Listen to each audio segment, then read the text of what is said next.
So what? We're starting to. January is the coldest month. I think our average high in January is like 19 or 20, and clicker. It's right there. So we're going to average temperatures in February 25-ish for the month. So we're going to start probably in the low 20s for highs and low 30s. There'll be a stretch where we're good. Okay. Yeah, no, it's going to be. Now, is it going to? If you compare it to Christmas, what we have at Christmas, I don't think it's that harsh. I don't think Christmas. So what listening you guys? I don't think we Thank you very much. Yep.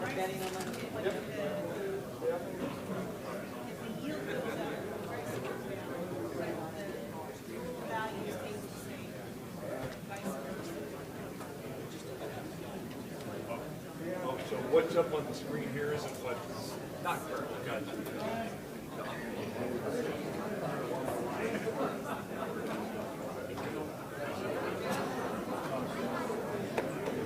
She's back there.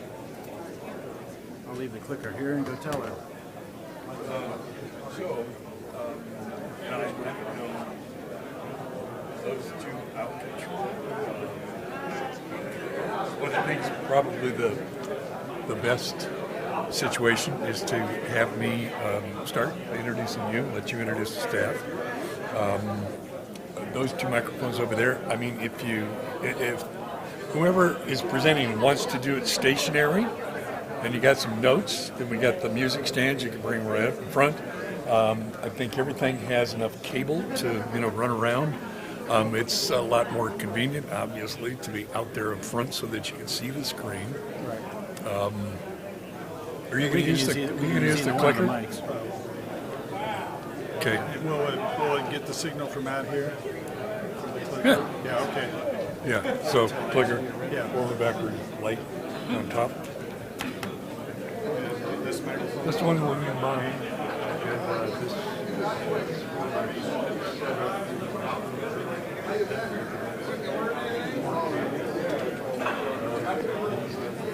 Up, hot.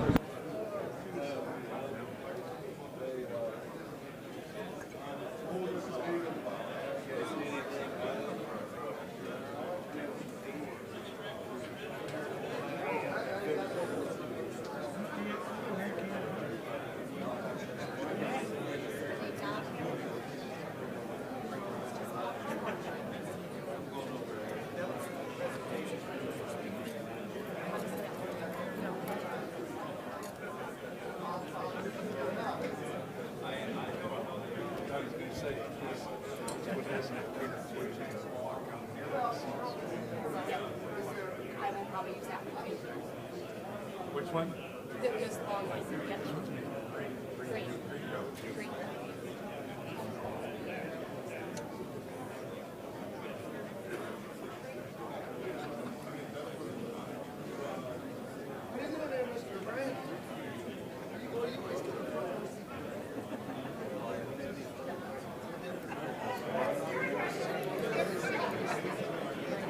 Well, I'm actually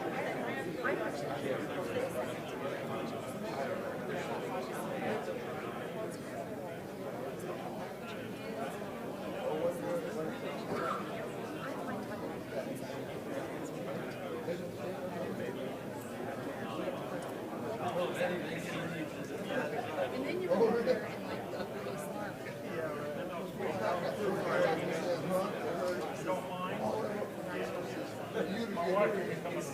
So I did. I have a black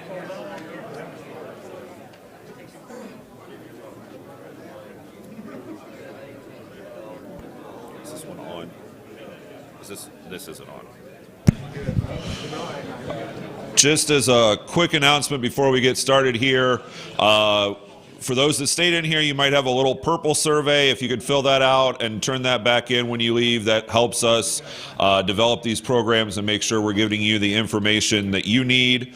Those that just came in, you'll probably get a purple survey as we go through the program. If you can turn that in at the end. And I believe as part of the program, she's going to pass out some folders.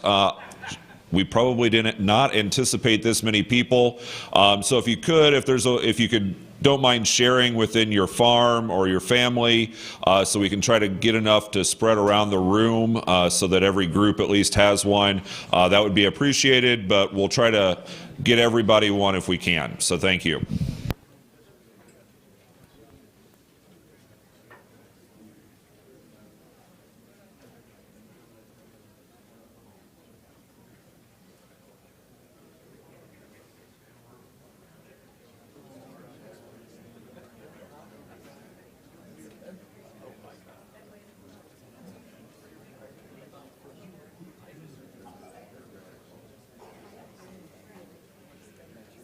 Yep, this is me.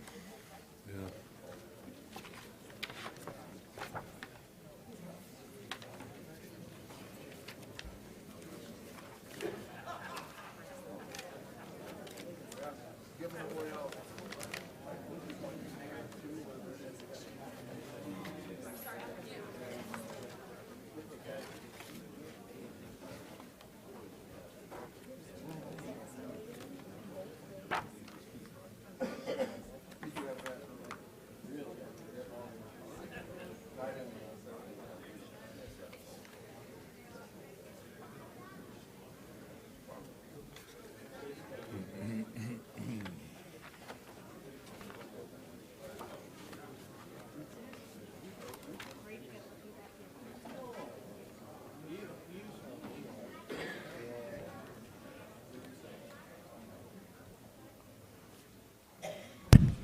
Okay, as everybody gets into the room, some introductions here. I'm Rob Winters, the farm director at WOWO Radio. And it's wonderful to have you, and it's wonderful to see that so many people are concerned about possibly losing the family farm. We're going to try and avoid that today. First things first, please, and somebody earlier left their ringer on. If you leave your ringer on, we are going to lock you in a room with Adam Schiff and Nancy Pelosi for 2 days. Avoid that. That would be very painful. And shut your ringer off. I don't care if you text your wife that you're at the farm show. Turn your ringer off, please. Of course, you bring up Nancy Pelosi and Adam Schiff in my world, and then some people just need a stamp on their forehead that reads unlawful to reproduce. Listen, if you guess where I stand, right here. If you have driven off the road while rubbernecking your farmer's corn crop, you might be a farmer. And if you've done something like run off the road, rubbernecking, looking at your neighbor's corn crop and not paying attention to your own, you might be one of the people that is on the verge of losing your family farm because you're not paying attention to a lot of things we're going to talk about today. So I'm really glad to get a friend of mine and my personal attorney, Dan Gordon, to come and talk to us about that and to bring members of his staff to help with the conversation. So let's get started. Dan Gordon, Gordon Legal, Gordon and Associates. I'm not sure what you're calling yourself this week. It actually depends on whether I know. It's all about the website name, and somebody else had. There's more than one person named Gordon in the world, so that did present a problem in the early days. So Dan, go ahead and introduce your staff. Maybe they could stand up quickly, and then we'll get to them after you're done with your piece. Push up. Now it's on. Okay. Rob called me a few weeks ago, wanted to know if we would speak at the farm show. I said, yeah, we would do that. And he said, okay, now that you've agreed to speak at the farm show, let me tell you what the topic is. And I said, okay. He said, I've already come up with this great idea. We're going to call it 5 Ways to Lose the Farm. He said, you think you can come up with 5 ways? By that point, I already knew what the 5 ways were, because that's what we deal with every day. Everybody in our office, 5 attorneys, 9 paralegals and a receptionist, whatever, that's the type of thing that we do every day. And I decided that I wasn't going to talk about all 5 ways, although I could. And instead, I'm going to talk about two, and then Michelle Adler, who has worked with me for, between 9 and 10 years. Michelle's going to talk about two, and then Tony Crowell, who has worked with me for 20 years, going on 21. He's going to talk about the last way. And the 5 ways, just a quick summary. I'm going to talk about death taxes. I'm going to talk about what happens when you've got multiple people owning farm ground and they don't agree. Michelle's going to talk about what happens or how you avoid losing it to a nursing home and liability problems. Tony is the lucky one. He gets to talk about government regulations and how those could impact the farm. So anyway, I'm going to get started. The first one, death taxes. Most of us in this room, at least the ones that I know, don't have a problem looking at the federal estate tax today. And that's because the exemption is $12,920,000. And a married couple can fairly easily get 2 of those. I do have some clients that 2 exemptions aren't quite enough, but not many clients in that situation. There are 3 problems, though, that we need to watch out for. The first one, and probably the most important, is that although that exemption is going to get adjusted for inflation for the next 3 years, January 1, 2026, that exemption drops to half that much. So instead of looking at $12,920,000, we're going to be looking at exemption probably somewhere between $6 and $7 million. And that is a problem for a whole lot of my clients, even when you multiply that by 2. And that leads to the second problem, and that is that when we're looking at those exemptions, way too many of my clients forget to adjust their balance sheets to reflect the fact of what current land prices are. Just about every place that we practice in the northern half of Indiana has seen land prices increase by probably 50% or more in the last 3 years. So, when you're thinking about your estate plan and you're thinking about that exemption, first think about what it's going to be in 3 years, between 6 and 7 million, and then second, think about what your land might be worth. Yesterday, I looked at 6 or 8 appraisals that I had just gotten in over the weekend, and each of those appraisals was of pure farm ground. It wasn't next to a city, wasn't in a particular environment or whatever, but all of those appraisals showed the farm ground being worth $18,000 to $20,000 an acre. And those appraisals were for land within 20 miles of here. And Dan, you and I had a conversation recently where you were asking some of your customers, what do you think your land is worth? And all of them were way under where they were. Yeah. And I'm talking to Schrader Auctions about helping them promote an auction that's coming up. And they're going in, and they feel like they're low 15 to 18. So the numbers you're talking about, pretty much across the board. Yeah, and so when you're looking at your balance sheet and thinking about talking to us or whoever your attorney might be about your plan, keep those numbers in mind. And clients all the time tell me, well, we don't have to worry about those numbers. My ground isn't worth quite that much. I think that land prices are going to level off, maybe tail off a little bit in the next couple of years, so we don't have to worry about it. They say, yeah, but there are land sales in the area for 14, so I think that's what we're going to be looking at. Here's the thing: if you're gone anytime in the near future, it's not what I think the ground might be worth if it had to pay for itself. It's not what the next door neighbor or your farmer would pay for it. That 18 to 20,000 that I looked at yesterday, that's the number that the IRS is going to look at. They're going to find an appraiser that is on the high side, not the appraiser that's on the low side. And they're going to surprise. Yeah, right. That's the number they're going to look at when they're figuring out what the tax bill is. So, number one, remember that the exemption is going to drop in half. Number two, use a realistic number. You know, look at that land within 5 miles or 10 miles that's sold for a bunch of money. And then the third thing to think about is that, you know, I mentioned earlier, and this is you'll see this in the farm magazines all the time, that a married couple can get 2 of those exemptions, but you don't get the second exemption unless, when the first spouse dies, there's a federal estate tax return filed. I already moved it to number 2. And so anyway, you don't get that exemption for the kids, the second exemption for the kids, until there has been a federal estate tax return filed after the first spouse died.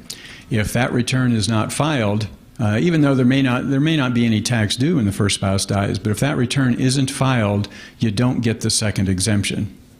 So if you know someone in your family or friend, and when the first spouse dies, make sure that they realize that that return has to be filed. And it's not a return that looks like your income tax return. I have one laying on my desk back at the office that I have to look at sometime in the next week. It's that thick. You know, so it's painful to put them together. It's painful to look at them, but there is no tax due with that return because you know, the exemption and things going to the spouse covered it. So that's number one.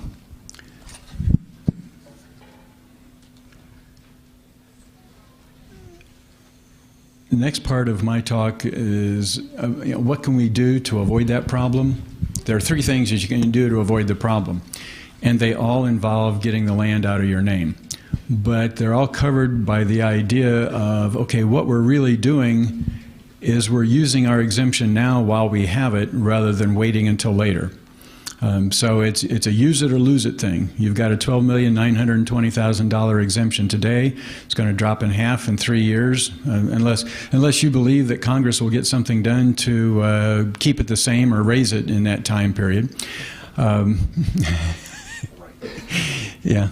And you know, we can all have our hopes, and you know, Nancy's not in charge of the House, but I don't know that that's going to affect what the Senate does. So anyway, you got to lose it or use it, or use it or lose it, the other way around. And the ways to use it, you got to give something away. You got to get it out of your name. It can't be in your name by the time you're gone. 3 ways to do that. Just give it away. You can give it away and use up your exemption. And that could be with an outright gift. Okay, you sign the deed over to the kids. Okay, and I'll talk in a minute about why you got to be careful when you do that. The second way you can do it is you can set up an LLC, put the land into the LLC. Some of you have probably already done that, and then start giving the LLC away a little bit at a time or more. Problems with an outright gift is that once it's gone, you don't control the income. In case you wanted to get the income, you don't control you know, anything really on paper. And with an LLC, in order for that to work, you also have to have given up control of the LLC. People say, well, I can still be the manager of the LLC. Well, the IRS is going to look for that. If you're still the manager of that LLC when you're gone, they may say, yeah, you didn't really give it away. So you got to be careful about that. A third way of doing it is a fairly recent development. It's called a spousal lifetime access trust. It's more complicated than most of us in this room want to deal with. I've done a few of them. Because it is more complicated, I'm not going to go into much detail. But the thing about the spousal lifetime access trust, I wanted you to know that it was a possibility, so that when you pick up, you know, Successful Farming or Farm Journal or Agri-News or Farm World, and you see an article and they mention that as a way to plan, you'll know that they're not fudging, that it really is something that you can do. What you do with a spousal lifetime access trust is that each spouse sets up a trust. It's an irrevocable trust, can't be changed. And generally speaking, those spousal lifetime access trusts provide income to the other spouse. So your married couple had all of the income before the trusts were set up.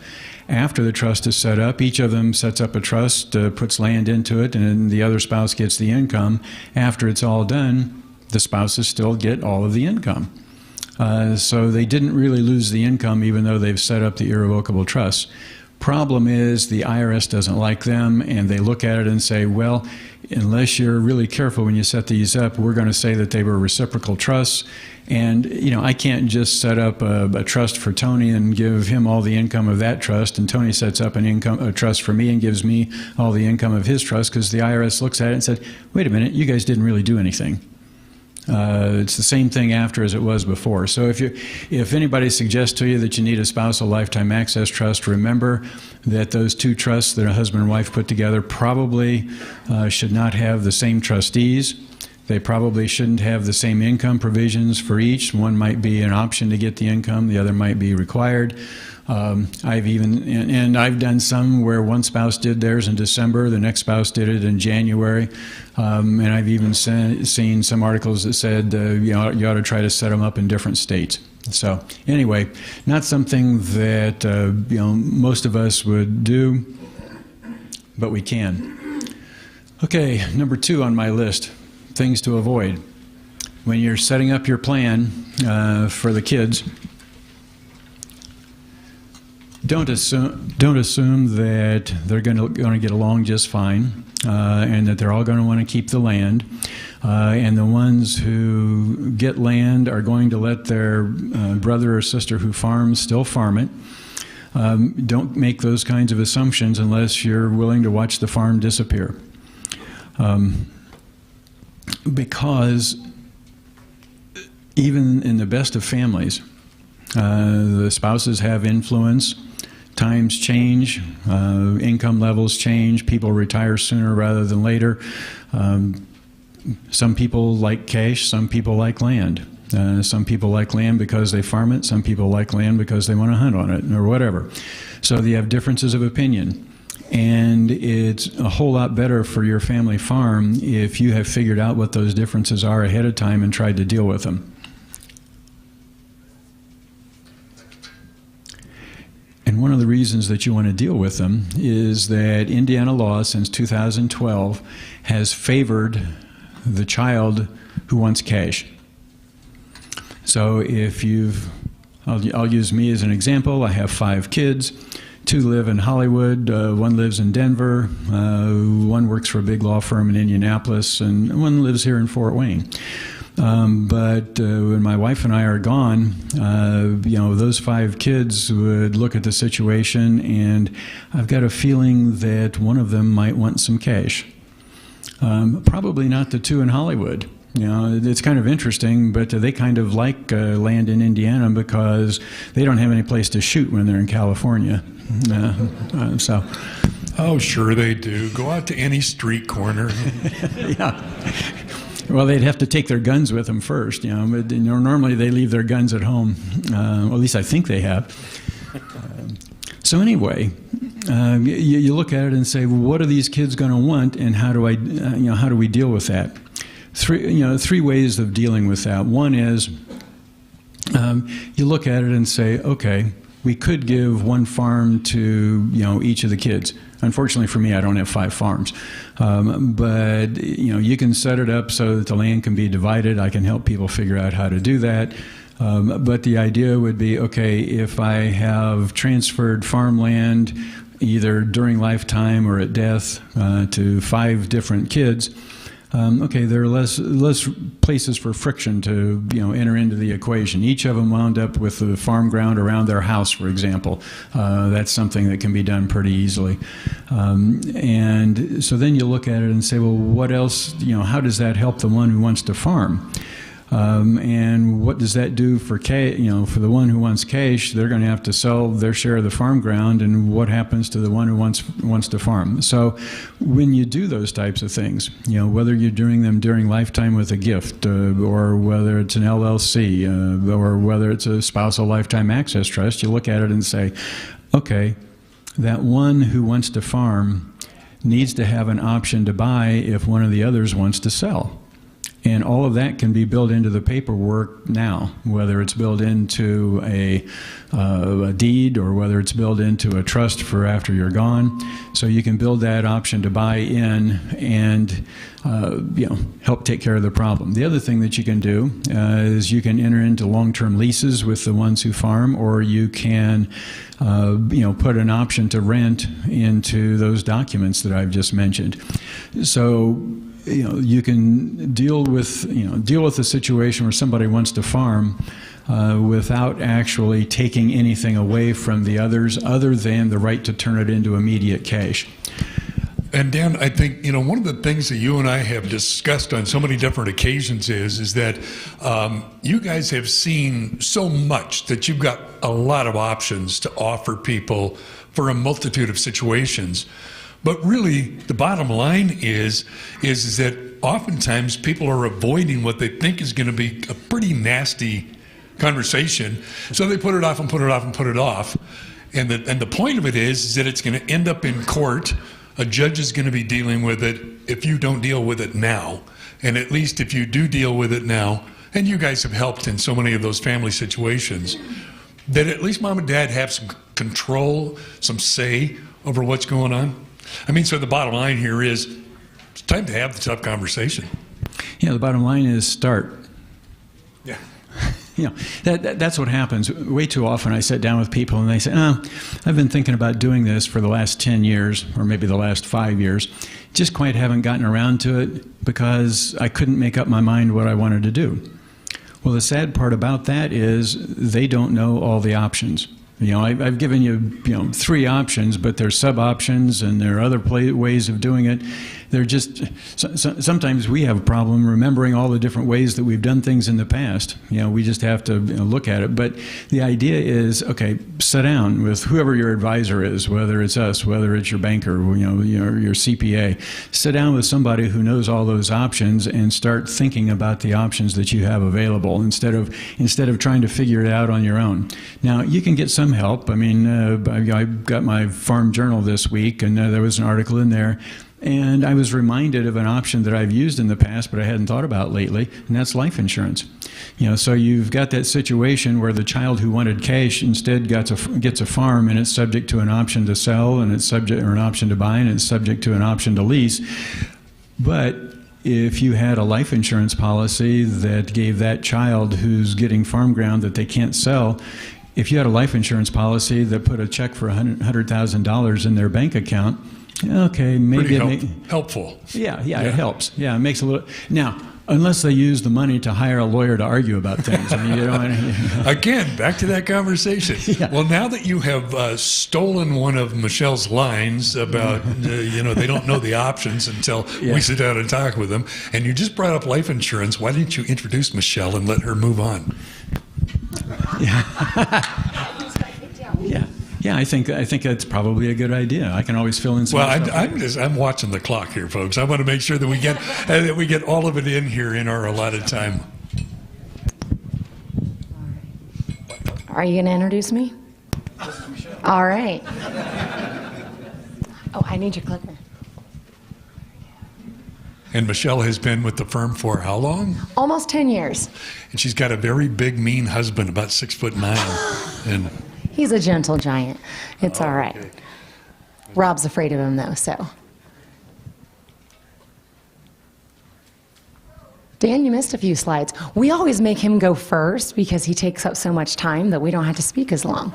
So, but yes, the next topic we're going to talk about today is in losing the family farm is assuming that you will never go to the nursing home and therefore failing to plan for how you're going to pay for long-term care if you ever need it.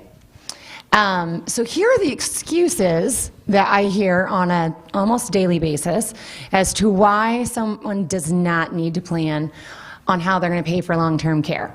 The most common is probably, my daughter's a nurse and she's going to move in and take care of me for as long as I live. I did it for my mom, she's going to do it for me, we're going to be fine. Well, there's 2 problems with that. First of all, there are some medical needs that even if you have a family member that is trained in the medical field that just can't be taken care of at home. For example, I had a client, many of you have probably dealt with somebody with Alzheimer's in the family, and one of the major symptoms of that can actually be a personality change. And this client became so combative that he could not be kept at home. In fact, he became so combative he could not even be kept in the nursing home, that he had to be sent out to a psychiatric facility. So there are things, whether that's mental capacity or physical capacity, that just can't be dealt with in the home by a family member. Also, your daughter's own life circumstances might change between now and when you need that care. She might predecease you. She might not be around anymore, or her own circumstances could change. Maybe she has a child that has a disability and she needs to be taking care of her own child full-time and therefore can't take care of you also. The second one, I cannot even believe I wrote this down and put it on a slide. People tell me all the time they're going to take their own life before they go into a nursing home. Again, almost on a weekly basis. And similar circumstances, you may not be able to physically do that. Or you may think you can mentally do that now, but you can't later on. And I literally have a client that's sitting in the nursing home that said they were going to do this, made a plan, and failed. So, and your spouse probably won't be able to do it for you either. The last one I hear is, okay, well, I might not have a family member that'll do it, but I'll just pay for someone who does have the medical training to come in and care for me 24 hours. Well, that's fine. That's fantastic, and I hope that for you. But that care is going to cost just as much as a nursing home does. So we need to plan on how we're going to pay for whatever type of care it is that you need, whether it's in the nursing home or at home. I have a lot of people come in and say, okay, I want to protect my farm from the nursing home, and my neighbor did an irrevocable trust. I want one of those. Well, that might be the best option for you, but we're kind of jumping the gun. There are three ways, there's more than three, but three main ways that people pay for long-term care. And people often forget the very first question, kind of the threshold issue is, can you pay for it on your own or not? And so do you have the cash flow to pay for it? In other words, do you have the income to pay for a nursing home without ever having to dip into your other assets, into your operation or into your farm real estate, the stuff you're really worried about losing? Currently, the average cost of a nursing home for a year in Indiana is about $80,000 a year. There's definitely examples that are higher and lower, but that's about average. So the first thing you need to do is consider all of your income. And when I'm talking to people who come in and are in their early 60s, this is actually a very hard question for them to answer, right? They're in their early 60s, they're not yet getting Social Security, so they don't exactly know what that check's going to look like. They're not taking required minimum distributions from their retirement accounts yet, so they don't really know what that's going to look like.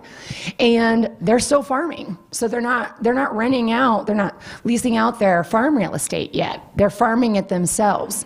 And so this actually takes quite a bit of work to really try to estimate what is your income going to be like when you're 85 or 90. All right, but you really need to sit down, talk to your financial advisor, have them help you figure that out, okay? So if you have enough, if you got over $80,000 a year and you're single, then you don't need to go to step 2 or 3. What if you're a little bit shy? Let's say you calculate that your annual income, net income after taxes, is about $75,000 a year. Well, you still might not need to do any additional planning, right? It depends on how many liquid assets that you have. If your annual income is $75,000 and your other assets consist of your home and 40 acres and maybe $20,000 in the bank, well, you probably still need to do some planning, right? Because it's only going to take about 4 years to use up that $20,000 that's in the bank to supplement the 75, and now you're dipping into your farm ground, okay? But if you've got $300,000, $400,000 in investments, and you're only needing to use $5,000 of that a year to pay for long-term care, you're going to have to be in the nursing home a really long time to make a significant dent in those investments. So if you can almost cash flow it, you might be okay. All right? So let's say you decide there's no way that I can cash flow this. I'm not even close. The second way is to have long-term care insurance. All right. If you have it already, that is fantastic. I would encourage you to have that policy reviewed either by an insurance agent or an attorney to make sure that your benefits are actually going to be adequate to cover the current cost of long-term care. Right? Some insurance policies are going to have inflation riders on them, meaning if you bought it 20 years ago, if it's got an inflation rider on it, the benefit today is hopefully still enough to pay for that care. If it doesn't have an inflation rider on it and you're only going to get $50 a day, that's not going to be enough to pay for the cost of care today. All right, and then you're kind of back to the slide before. Okay, is $50 a day from insurance plus my income gonna get me up to that 80? All right, if you don't have long-term care yet, I would encourage you to get a quote. The younger and healthier you are when you get a quote, the better. So that's something that you don't want to put that off until you need it, okay? I will warn you that it can be difficult to qualify if you have any type of health issues and that the premiums can be fairly substantial. But I still think you should get a quote so that you have an idea as you're figuring out what avenue you want to take to pay for that care, okay? So what is the last way? The most common way that people pay for long-term care. So again, that's broad. That's nursing home care, and that's also in-home care, is to rely on government benefits, all right? Either Medicaid or Veterans Aid and Attendance. In today's presentation, I'm going to talk about 30 seconds about Veterans Aid and Attendance, and that is only because the qualifications for Medicaid and Veterans Aid and Attendance are very different. So it is essentially impossible to qualify for both. You're either going to get Medicaid benefits or you're going to get Veterans benefits. A lot more of you are going to be looking at Medicaid, and even for those of you who are veterans, a lot of times when they look at those two options, a lot of veterans go ahead and go with Medicaid benefits because they can be a little bit easier to qualify for and sometimes have better benefits depending on your situation.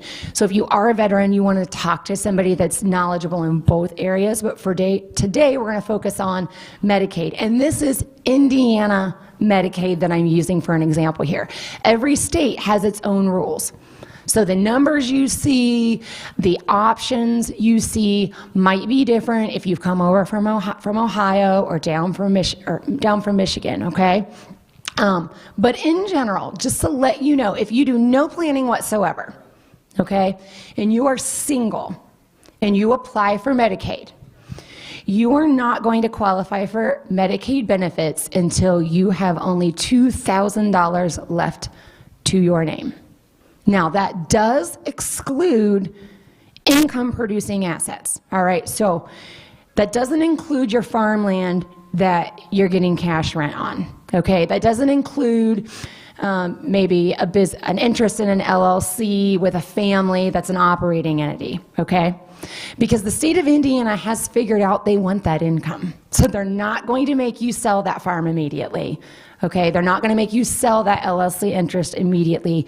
They want the income off it. But everything else, anything that's not income producing, you're going to have to use. If you do eventually get down to $2,000 and qualify for Medicaid, all of your income is still going to go to the nursing home to pay for your care. And then Medicaid is going to make up the difference. So let's say you have $3,000 in monthly income and your monthly bill is $7,000. So that $4,000 that you're short, that's what Medicaid pays, okay? The problem comes when you pass away. Because once you pass away, Medicaid then makes a claim against your estate for any amounts that it paid out on your behalf. So if you were in the nursing home for an extended period of time and Medicaid paid out $150,000 on your behalf. Now they're making a claim against your estate, and how much money do you have in your bank account? Less than $2,000. That's when the farm gets sold, to pay for that claim, okay? So that's for a single person.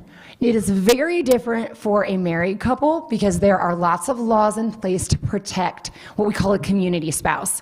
So let's say husband is going to be going to the nursing home and wife is going to be staying at home. She's healthy. She's doing fine. She's called the community spouse for Medicaid purposes. And your home, one vehicle, and any income-producing real estate and business assets, so all that farm ground or that interest in an operating entity, can be transferred to the spouse and as exempt and not taken into consideration in the application. With the rest of your assets, so think about investment accounts, bank accounts, the community spouse can get up to half. So let's say after we've transferred the real estate and the business interest to the spouse and the house, they've got $200,000 left in liquid assets. The wife would get to keep $100,000. There's a maximum and a minimum amount, but it's usually half. The other $100,000 is attributed to the husband, and that has to be spent down to $2,000 before he can qualify. Okay, so that's actually fairly good news for some of my married couples, in that if you've done no planning, your spouse is going to be fine, okay? Your spouse is not suddenly going to be poor because one of you goes to the nursing home. The problem is that once one of you pass away, or if both of you are in the nursing home, if there's no community spouse, now there is no person that you can transfer assets to without causing an issue with Medicaid eligibility. So moral of the story, if you've got a spouse at home, there's a whole lot that can be done to protect assets. But if you are single or your spouse passes away and you become single, okay, we're in trouble and that farm is at risk. So what do? You need to get those, it says resources up here because that's what Medicaid calls it, but assets. You need to get those assets that are most important to you out of your name and your spouse's name at least 5 years before you apply for Medicaid. Now, if I knew when that was, I would not have this job. I would be on a beach in Jamaica if I could predict when you're going to the nursing home, but I can't. So I would say for a lot of my clients, the ideal time to start thinking about gifting assets away is typically in kind of early to mid 70s or shortly after you get out of the farming business, but you're a farmer, so you never do that. So let's go back to the mid 70s, okay? The three most popular ways to do that is, again, outright gifts, like Dan talked about earlier, a gift of real estate with a retained life estate, which does not work in most states other than Indiana. So if you're not from Indiana, that's probably not for you, or gifting to an irrevocable trust. And I would love to go through all three of these options and the pros and cons of each, but we don't have time today. But hopefully from these slides, you kind of figure out which category am I in? Am I in the cash flow category? Am I in the, okay, I need some assistance? Am I in a long-term care insurance plus my income category? Or am I relying on Medicaid? And if I'm gonna rely on Medicaid, you need to see someone in advance to make sure we can protect some of those assets. And then I'm going to spend almost no time on this topic because it's very easy. How's that? Not taking liability creditors seriously. So what are your biggest liability creditors? Your farm equipment, farm machinery on the road, employees or family members using that farm machinery and equipment. We're talking grain bin accidents, auger accidents, overspray, groundwater contamination, you guys can read. Injury, personal injury or property damage by livestock, slips and falls. These are, you guys can think of more, okay? My big thing I have to say about it is a lot of times people will come into my office and say, okay, I want to set up an LLC, a limited liability company for liability purposes. And I say, great, let's have that talk. But I think there are a lot of attorneys out there and others that will try to say that a corporation or an LLC is the end-all and be-all of liability protection. And Dan, I believe, would agree with me, and Tony, that your first level of protection is always having adequate insurance. Okay?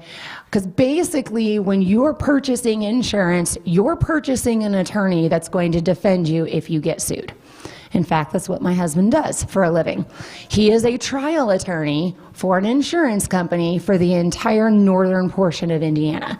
So if you happen to have that particular insurance company and you get in a car accident and someone sues you, my husband will be your attorney whether you like it or not. But he's big and intimidating, so it's good. Very scary. Right? Very Very scary man.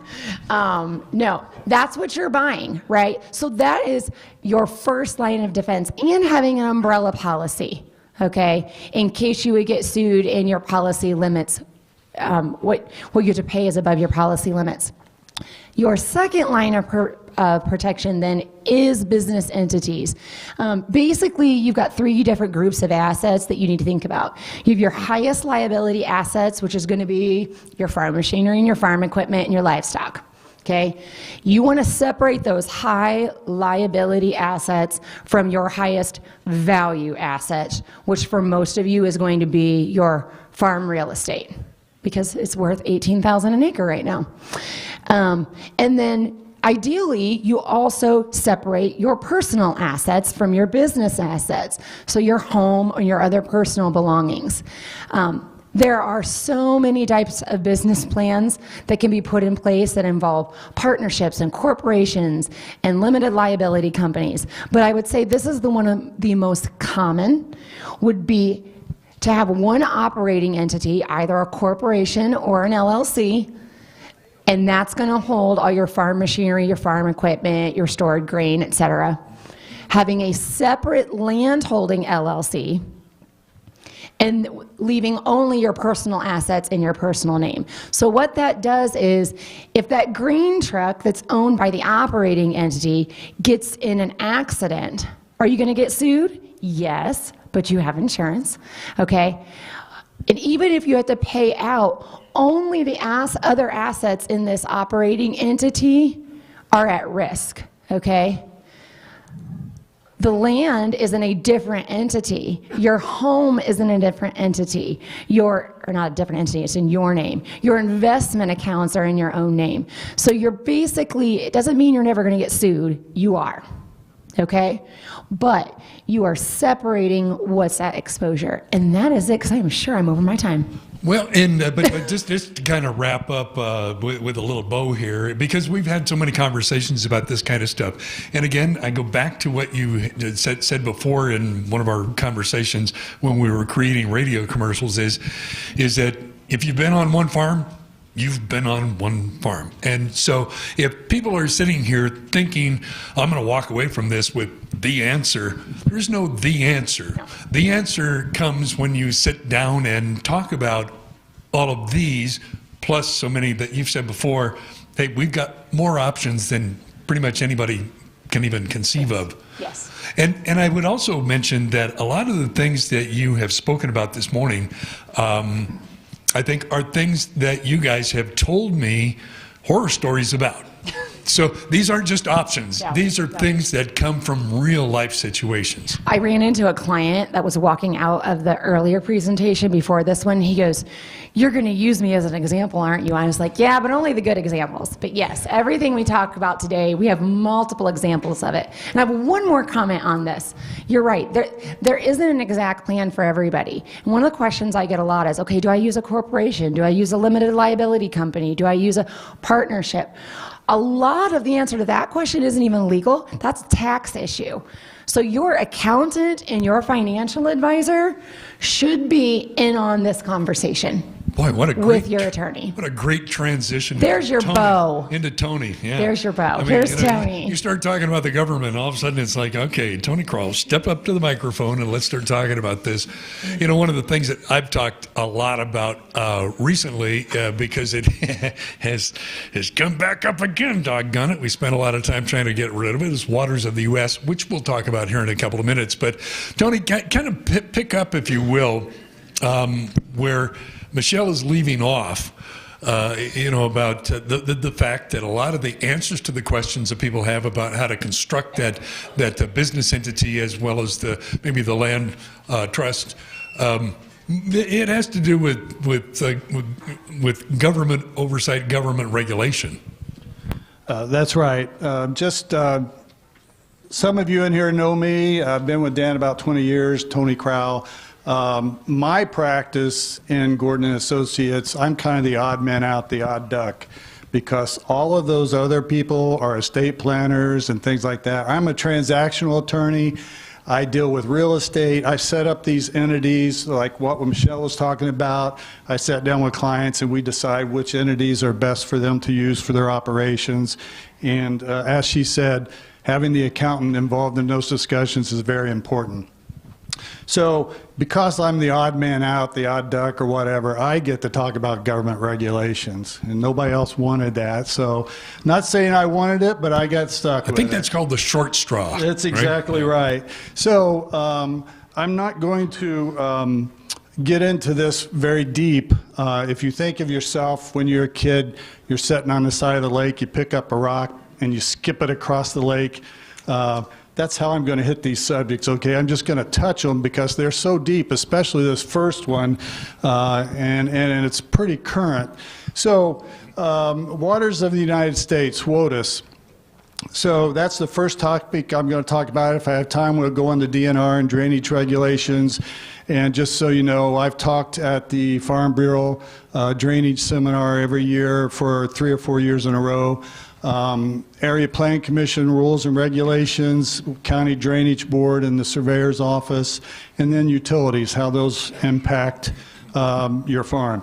And again, these topics aren't necessarily going to cause you to lose your farm, but they can affect how you use your farm and the profitability or the value of your farm.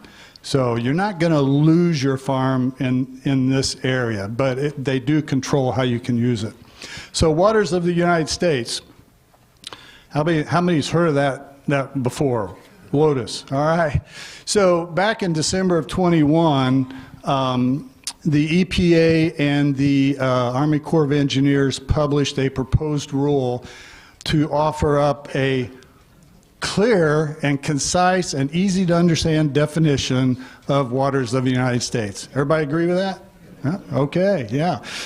So anytime the government gets involved, they clarify everything. Yeah, I'm from the government. I'm here to help or mess it up. Right, right. So I'm going to read this because I couldn't memorize it. You know, this is the proposed rule also became final. It will become final 60 days after it's published in the Federal Register, and I'm not sure if it's even been published yet, but I don't know that there are very many, if any, changes in the final rule from what the proposed rule was. So the way this happens is an agency publishes a proposed rule in the Federal Register and they invite input from the public. And so since December 17th of 21, the EPA and the Army Corps of Engineers have conducted public sessions to receive public input, and then they finalize that rule. They may take some of those suggestions and incorporate them into the proposed rule, and then they publish a final rule.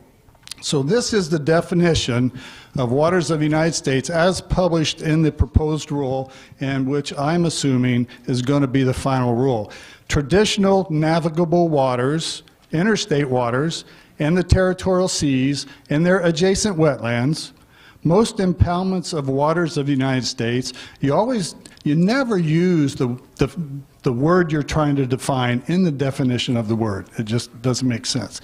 Tributaries to traditional navigable waters, interstate waters, the territorial seas, and impoundments that meet either the relatively permanent standard or the significant nexus standard. Wetlands adjacent to impoundments and tributaries that meet either the relatively permanent standard or the significant nexus standard.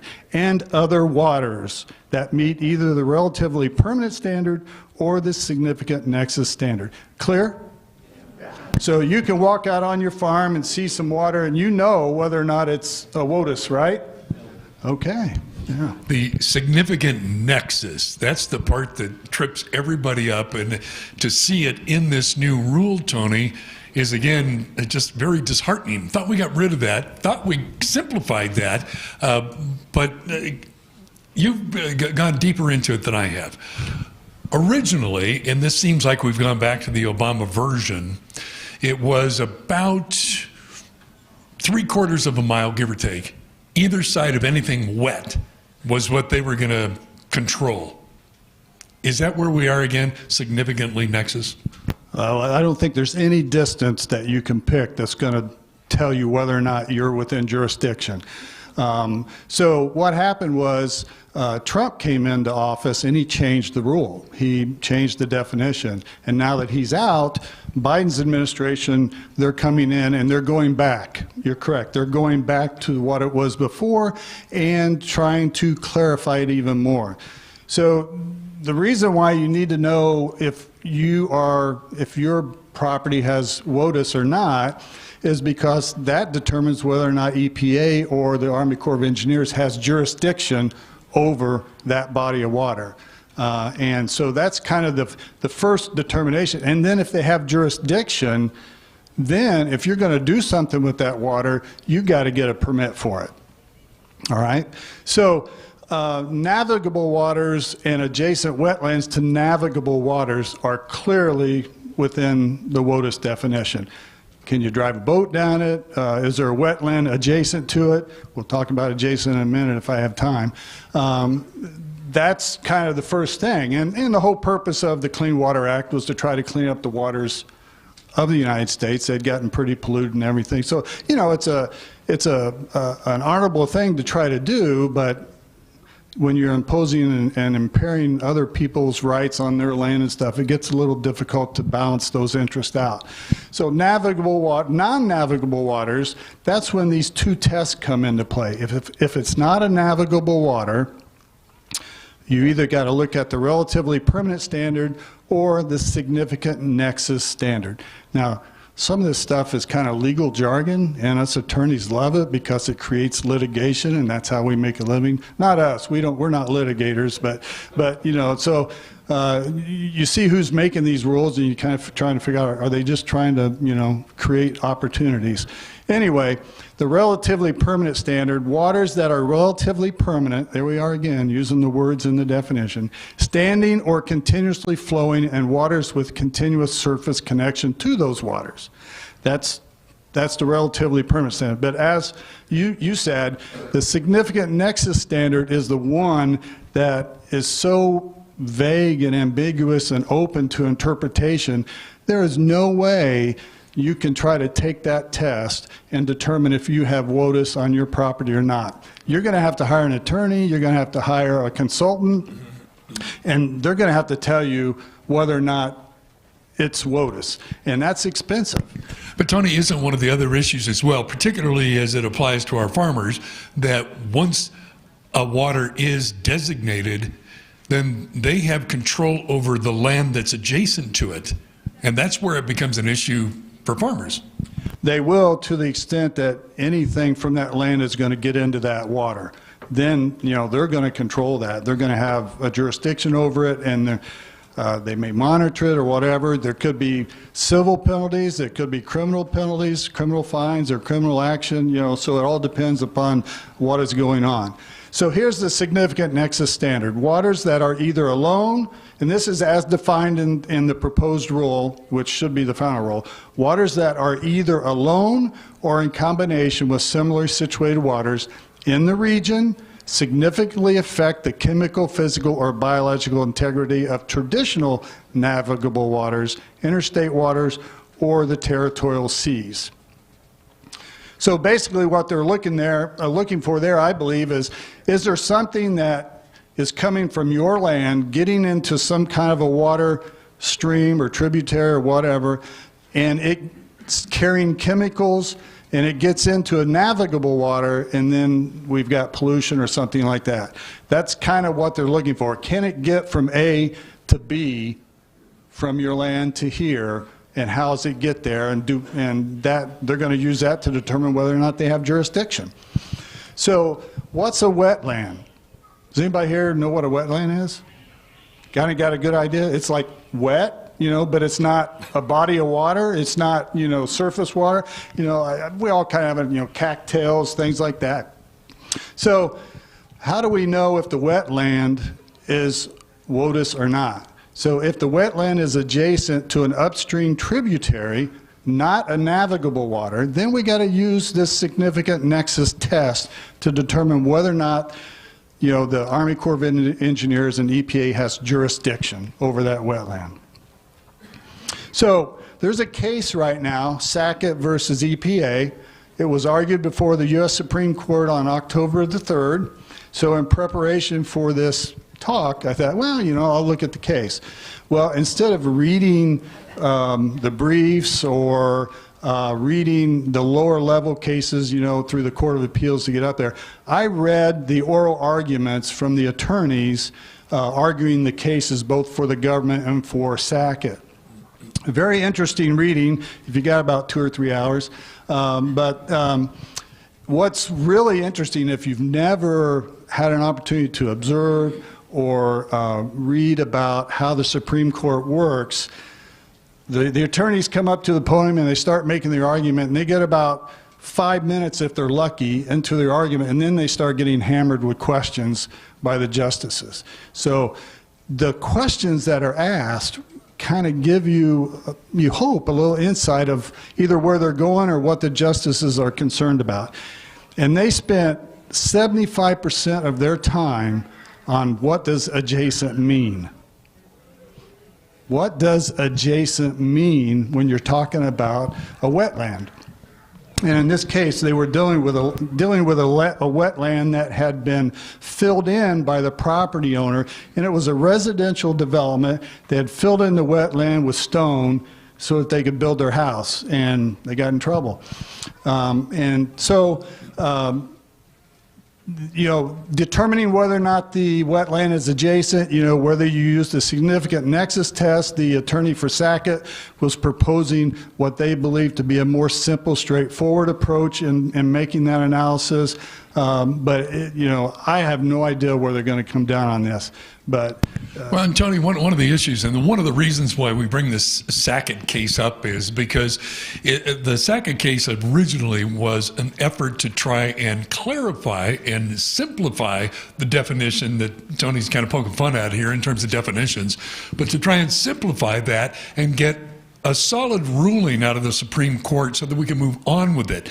And one of the big problems here recently, Tony, that maybe you can comment on is that, gosh, everybody from soup to nuts, A to Z, the corn growers, the Farm Bureau, and everybody in between asked the EPA to hold off on putting this new rule out until we got a ruling in the Sackett case, which would give us some guidance as to what that definition is. So, Tony, as I understand it, about the time the Supreme Court is coming out is about the time the 60 days is up. And so answer me this. If the ruling comes out before the Sackett case ruling comes down, what implications does that have for farmers? If the 60 days expires before the opinion comes out on Sackett, is that your question? Well, obviously, if the 60 days expires, the final rule is final, and that's the rule until the Supreme Court's decision comes down. And if the Supreme Court decision is published after the 60 days, then we will have to look at that decision and how it impacts the new rule to determine whether or not whether they work together or against each other. And there may be parts of the new rule that will be declared either unconstitutional or against the Commerce Clause, or vague and ambiguous. Who knows? Okay, trying to whittle this down even further to a real fine point. when that ruling comes out and then Sackett follows that, that rule stands until litigation clarifies it, correct? That's true, because And the reason unless the Supreme Court takes the opportunity and they review the rule and they make some comment on the new rule in their opinion. So the reason I ask that is because some of the problem with some of this, particularly for landowners, farmers, people who own land and want to build a home on it, and like you said, fill in with some gravel so they can build a home, et cetera, et cetera. The EPA and the Army Corps of Engineers, unfortunately, under particular administrations, have decided that what they're going to do is they'll just come out and slap fines on you until we get this resolved. And if you don't comply, then it's going to be X amount every single day. Is that what this would set us up for?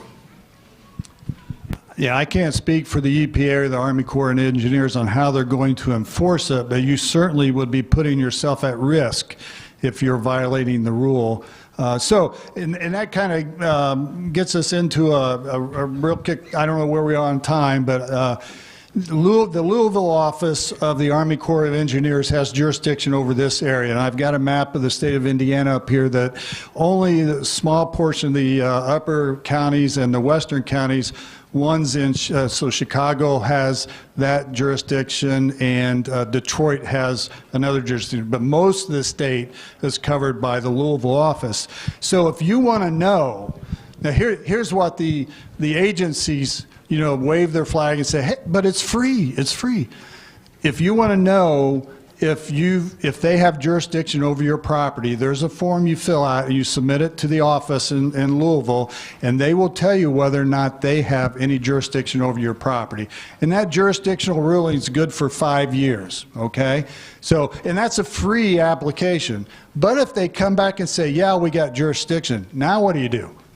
Well, now when you can appeal that decision, but now you got to hire the attorney, you got to hire the consultant, and it costs big dollars to fight that determination. Okay, and then real quick, because we are winding down on time here, but here in our area, one of the big concerns is that we're in some significant watersheds that go into Lake Erie. And so that's a concern. I haven't talked to any farmers who say, I don't care. They all care, and we're all trying to do something about it. But reflect on that just a little bit for us. Yeah, I mean, I don't think that anybody believes that someone's going to go out and intentionally misuse their property with the intention of jeopardizing the waters of the United States.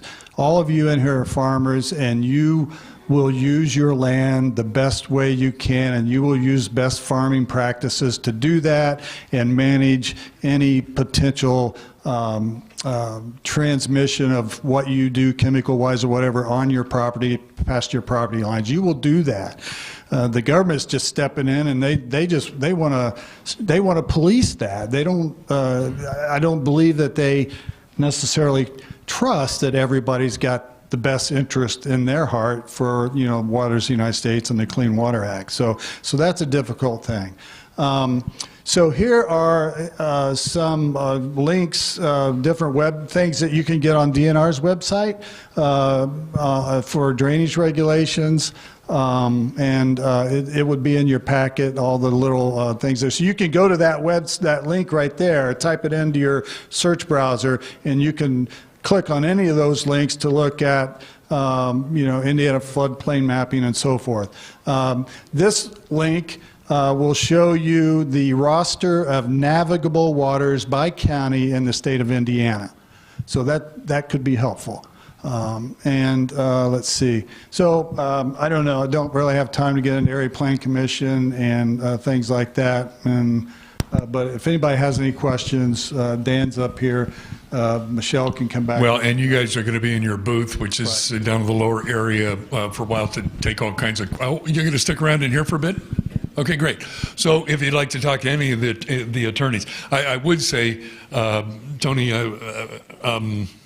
we probably need to get on the radio and talk about this, but only because I think we learned some lessons with solar.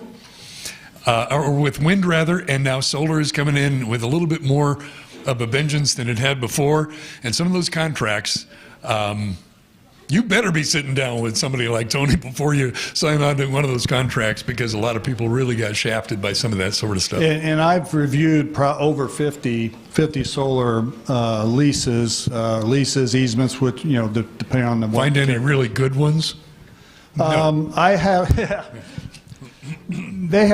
I have found that they are willing to work on the language of the agreements, within reason, because it's it's in some cases a 40, 50-year relationship. It's a marriage, and they don't want to go into that relationship pissing somebody off or trying to take advantage of you. But you got to be careful. You got to have somebody looking out for your interest, because they don't know. When they first started this, they didn't know what farming was. Right. They didn't know how what they want to do would affect farming, drainage and things like that. So they had to be educated a little bit. Well, and I don't think that we knew that some of those big blades on some of those windmills don't last forever, and that got to cost a lot of money to take them down. They don't decompose. We haven't figured out yet how to recycle them. There's a lot of stuff with those windmills that unanswered questions. And I think, Tony, just real easy answer to this one. Seems like the solar and the wind are forerunners, perhaps, maybe in structure of the contract for some of these carbon things that they're coming out with. Or at least are we going to learn something from the previous step before we get into the carbon? That's interesting you bring that up, because I was involved in negotiating a carbon sequestration lease for a client of mine, fairly within the state of Indiana, where the company leased the infrastructure, or the strata underneath the surface, so that they could store carbon underground. And it was a very interesting process, because it's cutting edge right now in the state of Indiana. So yeah, that's coming, and the pipelines to pipe the stuff and those sorts of things. So it's coming. It's all this green energy stuff is getting pushed. Yeah, more complicated stuff that you probably need to talk to Gordon Associates about. So hey, thanks a bunch for everybody from Gordon Associates. Appreciate that. And like I say, Michelle's in the back. Tony, Dan, all going to stick around for a while, so if you want a one-on-one conversation, you got it.